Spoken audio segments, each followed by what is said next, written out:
तो hey guys what's up, welcome back to the topic science. आज हम स्टार्ट कर रहे हैं क्लास 9th के फिजिक्स का second chapter forces and laws of motion. ठीक है, बड़ा ही प्यारा चैप्टर है, बड़ा ही छोटा चैप्टर है। ठीक है, इससे चैप्टर को करने से पहले आपको मोशन कंप्लीटली आना चाहिए। ठीक है, वहां पर जो टर्म्स आती है ना, एक्सेलरेशन वगैरह, वेलोसिटी, स्पीड, ये सब आपको पता होनी चाहिए।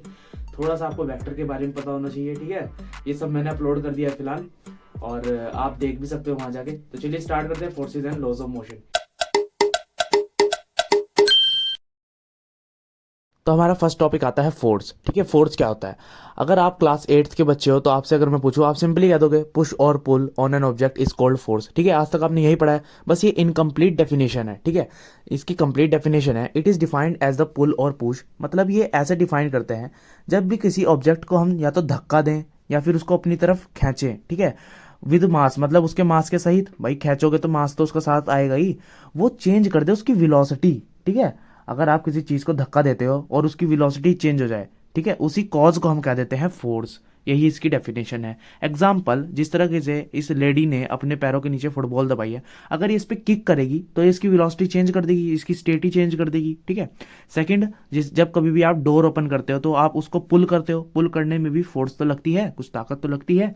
बस यही थे आपके दो एग्जाम्पल फोर्स के। सेकेंड चीज आती है कि फोर्स एक वेक्टर क्वांटिटी है। कैसे है? कोई भी चीज अगर वेक्टर हो तो उसके पास या तो मैग्नीट्यूड भी होता है और उसके पास डायरेक्शन भी होती है। ठीक है, अगर कोई क्वांटिटी वेक्टर क्वांटिटी है तो उसके पास डायरेक्शन और मैग्नीट्यूड दोनों चीजें होती हैं। ठीक है, समझते हैं कि फोर्स वेक्टर क्वांटिटी क्यों है। देखो, इस बॉटल से समझते हैं हम। ठीक है, अगर मुझे इसकी कैप खोलनी हो तो मुझे फोर्स लगानी पड़ेगी, कुछ फोर्स लगानी पड़ेगी। अगर मैं फोर्स, देखो बोतल इस डायरेक्शन में खुलेगी, इस डायरेक्शन में अगर मैं इसको घुमाता हूं ऐसे। ठीक है, बट अगर मैं इसको गलत डायरेक्शन में घुमाऊं, ये देखो गलत डायरेक्शन में इस तरीके से घुमाऊं घुमाऊं, क्या बोतल ओपन होगी?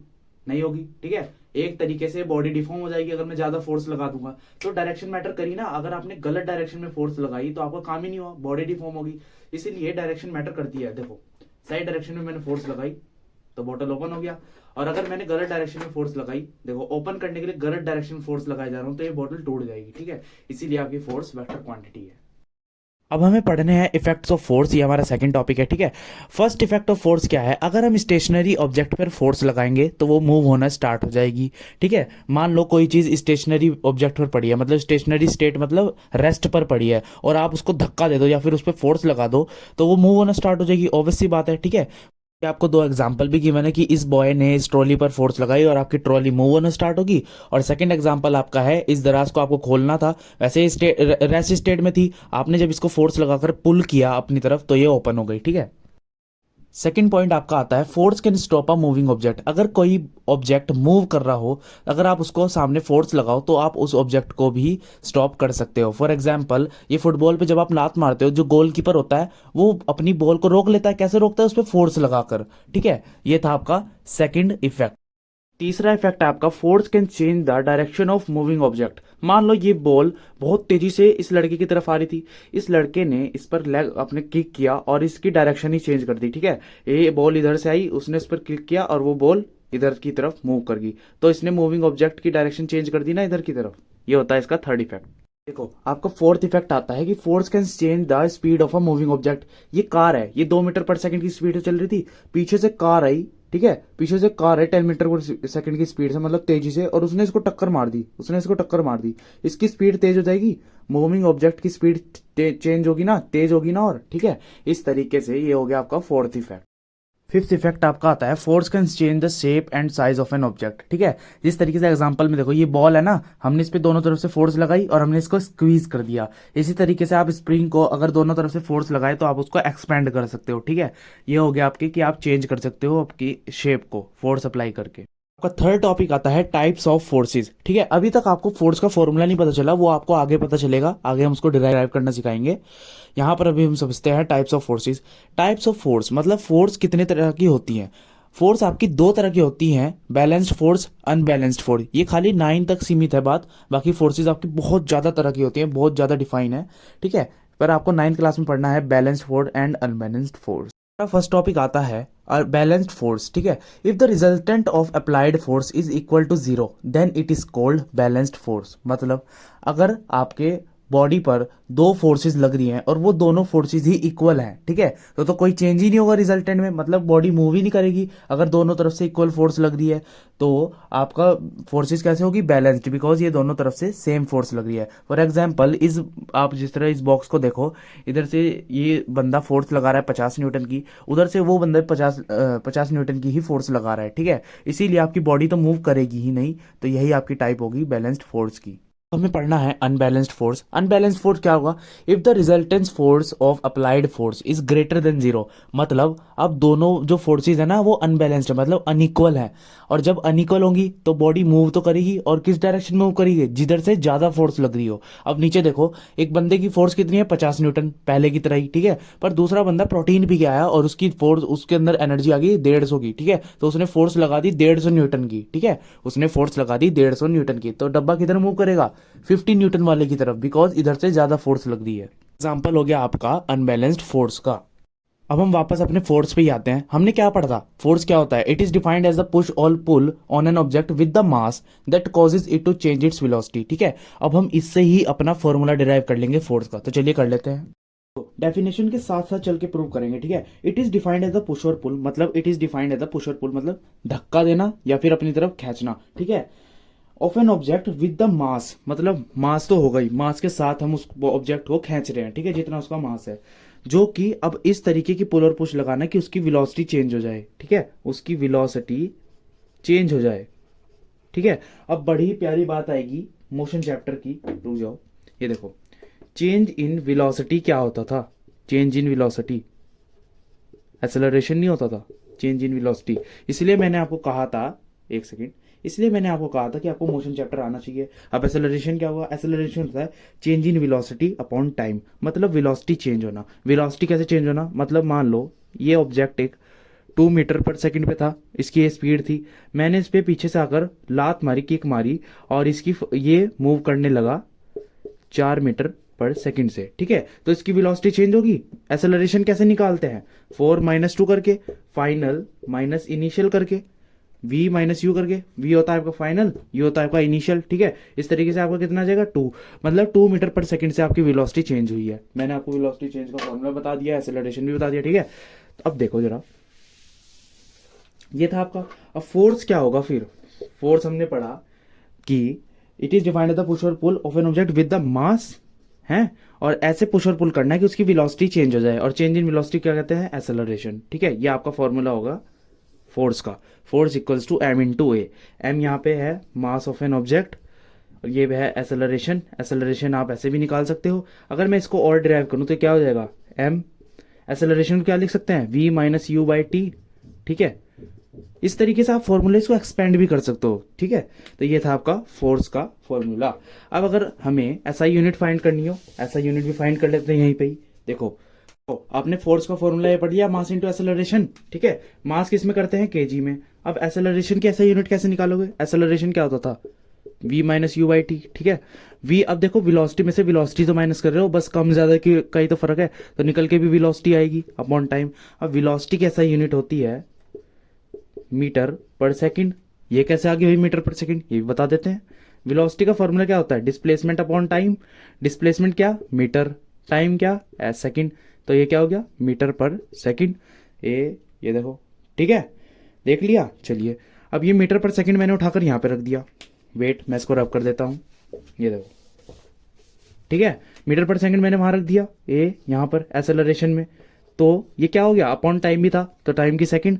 अब सेकंड जब ऊपर जाएगा तो क्या हो जाएगा, मीटर पर सेकंड स्क्वायर, ठीक है। अब मुझे उठाकर ये यहाँ पर रख देनी है, मीटर पर सेकंड स्क्वायर, ठीक है। जब कभी भी कोई चीज ऊपर जाती है तो उसकी पावर ना नेगेटिव की जाती है, ठीक है। चलिए, तो ये आपकी यूनिट आ गई। अब इसी यूनिट को ना हम ये भी कह देते हैं न्यूटन, ठीक है, न्यूटन, ये है फोर्स की यूनिट न्यूटन। आपको हमेशा यही यूज करनी है, इसको डिनोट करते हैं कैपिटल एन से, ठीक है। ये इसका डिनोशन हो गया, ये न्यूटन इसकी ऐसा यूनिट होगी। अगर आपसे ये ऐसे पूछ ले इस फॉर्म में, तो ये इसकी ये वाली है। है मोस्ट इंपॉर्टेंट टॉपिक जिसका नाम है न्यूटन लॉज ऑफ मोशन। ये सबसे इंपॉर्टेंट टॉपिक है पूरे चैप्टर का। ठीक है, न्यूटन का था, न्यूटन एक साइंटिस्ट है भाई, आइजैक न्यूटन। ठीक है, आइजैक न्यूटन उनका नाम है। आइजैक न्यूटन ने स्टडी करे आइडिया ऑफ गैलीलियो, मतलब गैलीलियो साहब इस पे रिसर्चेस कर रहे थे। न्यूटन साहब गए और उन्होंने चोरी से उनके आइडियाज़ को पढ़ लिया। ठीक है, चोरी से मैंने ऐसे यूज़ कर लिया वर्ड। ठीक है, उन्होंने उनके आइडियाज़ पढ़े और उन्होंने 3 लॉ दे डाले मोशन के, नियम दे डाले मोशन की, कि मोशन होगा तो ये तीनों नियम फॉलो करके ही होगा। तो नियम्स का नाम क्या था, इन मोशन लॉज का नाम क्या था? First law of motion, second law of motion, third law of motion. ठीक है, उन्होंने गंदे गंदे से नाम नहीं दिए, एकदम इजी से नाम दे दिए। ठीक है, अब फर्स्ट लॉ ऑफ मोशन पढ़ते सार आपको ये भी पढ़ने पड़ेंगे 2 और टॉपिक, इनर्शिया एंड मोमेंटम। ठीक है, इसके बाद हम अपना सेकंड लॉ ऑफ मोशन पढ़ेंगे। तो Newton first law of motion क्या कहता है? एनी ऑब्जेक्ट एट रेस्ट, मतलब अगर कोई ऑब्जेक्ट रेस्ट पे है तो वो रेस्ट पे ही रहना चाहेगा।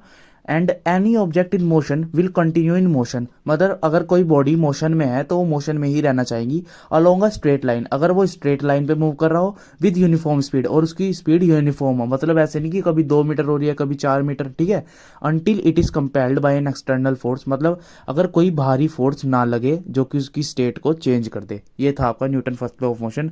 दोबारा से एक बार समझ लेते हैं।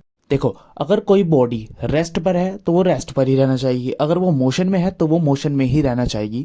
वो अपनी स्टेट को चेंज नहीं करवाना चाहिए। मोशन की 2 स्टेट होती है ना, रेस्ट और मोशन, ये मैंने मोशन चैप्टर में आपको बताया था। ठीक है, तो 2 स्टेट होती है, तो वो अपनी स्टेट को चेंज नहीं करवाना चाहती। यही आपका पहला नियम है, जब तक कोई बाहरी फोर्स ना लगे, बाहर से कोई फोर्स ना लगा दे उस पर। फॉर एग्जाम्पल देखो, नीचे देखो, ये फुटबॉल है, ये ए से बी पॉइंट पे जाना चाहती है। मैं इसको कहता हूं कि अगर मैं इसको ऑर्डर दूंगा कि फुटबॉल आप ए से बी पर मूव कर जाओ, तो ये क्या मूव कर जाएगी? ये नहीं करेगी, बिकॉज ये अपनी स्टेट को मेंटेन रखना चाहती है। ठीक है, इसीलिए मुझे बाहरी फोर्स लगानी पड़ेगी। देखो, इस तरीके से उड़ के मुझे इसके ऊपर एक किक मारनी पड़ेगी, तब ये ए से बी पॉइंट की तरफ मूव करेगी। आप अपने आसपास भी देख सकते हो, जैसे कोई सामान पड़ा है, जब तक आप उस पर कोई फोर्स नहीं लगाते, मतलब आप उसको नहीं हिलाते, क्या वो सामान अपने आप हिलेगा? या तो हवा से वो हिल सकता है, एक ऑप्शन तो ये हो सकता है आपके पास। जब तक आप किसी चीज़ को नहीं हिलाना चाहोगे वो हिलेगी नहीं, वो अपनी जगह पर सीमित रहेगी, मतलब वो अपनी स्टेट को अपने आप चेंज नहीं करना चाहेगी।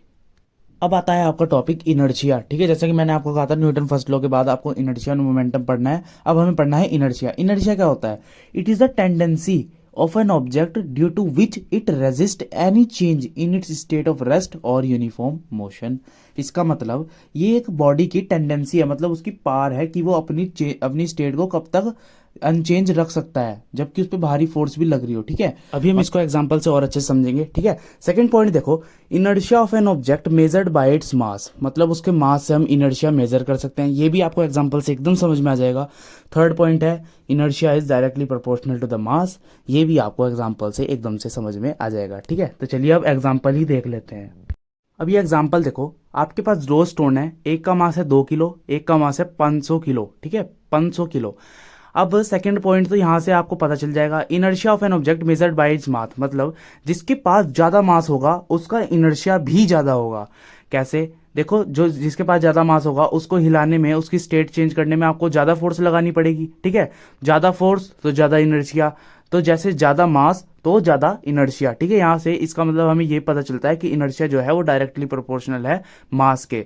जितना ज्यादा मास होगा उतनी ही आपको मुश्किल होगी उसकी स्टेट चेंज करने के लिए। ठीक है, और इनर्शिया क्या था? अपनी स्टेट को मेंटेन करके रखना, वही इनर्शिया था। तो ज्यादा मास होगा तो उसकी स्टेट भी ज्यादा देर तक मेंटेन रहेगी। ठीक है, तो बस ये आपका एग्जाम्पल हो गया। अब आपका सेकंड एग्जाम्पल आता है, हमने देखो 2 बाल्टियों को लटका दिया। एक बाल्टी जब हमने खाली रखी, उसमें हमने सैंड नहीं भरी, तो उसको मूव करना इजी होगा बिकॉज उसका मास कम है, उसकी पोजीशन आप एकदम चेंज कर सकते हो। बट जब हम सेकंड बाल्टी में अपनी सैंड भर देते हैं तो उसको मूव करना थोड़ा सा इजी नहीं होगा। ठीक है, क्योंकि उसका मास ज्यादा हो गया। ठीक है, उसकी पोजीशन चेंज करने के लिए हल्की सी आपको ज्यादा फोर्स लगानी पड़ेगी। यहां से हमें पता चलता है इनर्शिया डायरेक्टली प्रोपोर्शनल है मास के। अगर आप मास बढ़ाएंगे तो इनर्शिया बढ़ेगा, मास कम करेंगे तो आपका इनर्शिया भी कम हो जाएगा। एक और एग्जांपल ले लेते हैं। ये देखो, आपको क्या करना है, ये एग्जांपल ना आपको प्रैक्टिकली करना भी है। एक ग्लास लो, उसके ऊपर एक पेपर या फिर कार्डबोर्ड रखो। ठीक है, फिर उसके ऊपर एक कॉइन रखो, फिर पूरी तेजी से, जितनी तेजी से आप वो पेपर हटा सको उतनी तेज से हटाना। वो जो कॉइन होगा ना, वो पेपर के साथ मूव नहीं करेगा, वो कॉइन ग्लास के अंदर गिर जाएगा। क्यों गिरेगा? बिकॉज वो अपनी स्टेट को मेंटेन करना चाहता है, उसका इनर्शिया उसे उसकी पोजीशन को चेंज नहीं करने दे रहा, ठीक है। और आपने झटके से वो पेपर हटा लिया, दैट्स वाई वो आपके पेपर के साथ मूव नहीं किया, वो ग्लास के अंदर गिर गया। अब हमें समझना है एक बड़े ही फेमस एग्जांपल जो कि है बस का, ठीक है। इनर्शिया का बेस्ट एग्जांपल यही है। जब कभी भी आप बस में ट्रेवल करते हो, आप ऐसे हैंगर को पकड़ लेते हो ऊपर, ठीक है, बस मूव करती रहती है। जैसे ही बस की स्पीड एकदम तेज होती है तो आप किस तरफ मूव करते हो? आप बैकवर्ड मूव करते हो, इस तरीके से, ठीक है। जैसे ही बस की स्पीड तेज हुई, आप पीछे मूव करे। क्यों मूव करे? आपकी पूरी बॉडी पीछे मूव क्यों नहीं करी? बिकॉज जो आपकी बॉडी थी वो रेस्ट पे थी, और वो रेस्ट पर ही रहना चाहती थी, ठीक है। आपकी जो लोअर बॉडी थी वो रेस्ट पर रहना चाहती, दैट्स वाई आपकी अपर बॉडी पीछे की तरफ मूव हुई, आप पूरे के पूरे गिरे नहीं, ठीक है। इसी तरीके से जब बस वाला ब्रेक लगाता है, ब्रेक, तो आपकी बॉडी ऐसे आगे की तरफ मूव करती है, ठीक है। जैसे ही ब्रेक लगता है आपकी बॉडी आगे मूव करती है। आपने बथेरे मीम्स भी देखे होंगे, ठीक है, सोशल आईडी पे से आपने बथेरे मीम्स भी देखे होंगे उसके ऊपर कि लेडीज ताड़ा मार देती है कि तू ऊपर क्यों गिरा है, वगैरह वगैरह, ठीक है। इस तरीके एग्जाम्पल से सीखा करो, खाली हंसा मत करो। चलिए, अब हमारे टॉपिक का नाम है मोमेंटम, ठीक है। अभी तक हमें एक रिलेशन मिला था इनर्शिया से कि मास डायरेक्टली प्रोपोर्शनल होता है इनर्शिया के, और इनर्शिया डायरेक्टली प्रोपोर्शनल होता है फोर्स के, ठीक है। जितना ज्यादा फोर्स लगाओगे उतना ज्यादा मास की चीज को आप इनर्शिया से, मतलब उसकी स्टेट को चेंज कर सकते हो। ये चीज आपने समझी थी, ठीक है। इसका ज्यादा मास होगा, ज्यादा इनर्शिया होगा, और ज्यादा मास होगा तो ज्यादा फोर्स लगेगी, ठीक है। तो फोर्स और मास डायरेक्टली प्रोपोर्शनल हुए। आप फॉर्मूले से बता सकते हो कि फोर्स इक्वल्स टू एम होता है। फोर्स डायरेक्टली प्रोपोर्शनल, प्रोनाउंसिएशन में थोड़ी दिक्कत है, प्रोपोर्शनल में, ठीक है। अब वो सब सही बोल गया, ठीक है। फोर्स डायरेक्टली प्रोपोर्शनल है मास के, ठीक है। एक चीज और बताता हूं, अब हमें एक रिलेशन और निकालना है, निकालते हैं। देखो ये शटल है, अब देखना, अगर मैं इसको अपने हाथ से, इधर मेरे वॉल है, ठीक है, मैं आपको एक्सपेरिमेंट करके दिखा रहा हूं। ये आपकी शटल है, आप इसको अपने हाथ से जब फेंकोगे ना, ठीक है, ये वॉल से देखना बाउंस करके कितनी तेजी से वापस आती है, देखो, ठीक है। ये कुछ इस तरीके का पाथ फॉलो करके ही, ये देखो, ये रही मेरी शटल। अब मैं इसको रैकेट से मारता हूं।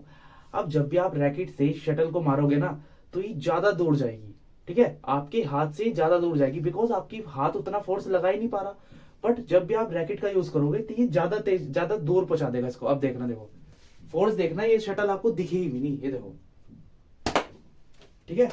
देखा आपने? देखा, ये इधर से आई है, इधर से आई है। तो यहां से हमें पता चलता है कि फोर्स डायरेक्टली प्रोपोर्शनल है वेलोसिटी के। फोर्स डायरेक्टली प्रोपोर्शनल है वेलोसिटी के।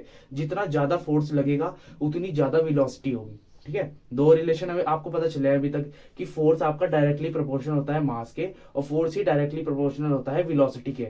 वेलोसिटी का हमने इससे करके देख लिया, और आपका इनर्शिया वाले से हमें फोर्स प्रोपोर्शनल है मास के, ये हमें वहां से पता चला डायरेक्टली प्रोपोर्शनल है। तो चलिए अब रिलेशन को बना लेते हैं। देखो, अभी तक हमने ये दोनों रिलेशन डिफाइन कर ली थी कि ये दोनों रिलेशन आपको कहां से मिली। अगर हम इसको इक्वेशन फर्स्ट का नाम देते हैं, इसको इक्वेशन टू का, फ्रॉम फर्स्ट एंड टू हमें क्या पता चलता है कि फोर्स जो है वो डायरेक्टली प्रोपोर्शनल है एम के भी और वी के भी, ठीक है। अब ये जो एम वी है ना, एम वी, यही तो आपका मोमेंटम है, यही तो आपका मोमेंटम है। इसी चीज को हम मोमेंटम कहते हैं। इसका मतलब मोमेंटम का क्या फॉर्मूला हुआ?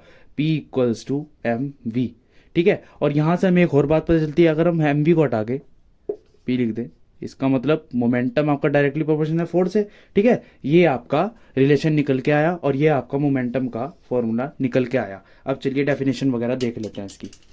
देखो, momentum is defined of a body as the product of it mass and velocity. अगर हम एक बॉडी की मास को और वेलोसिटी को, उसका दोनों का प्रोडक्ट करते हैं तो हमें क्या मिलेगा? मोमेंटम, ठीक है। इसकी एसआई यूनिट क्या होती है? केजी मीटर पर सेकंड। ये आप निकाल सकते हो कि एम का यूनिट क्या होगी? केजी, ठीक है। वेलोसिटी क्या होगी? मीटर पर सेकंड। यहाँ से इसकी यूनिट आ गई।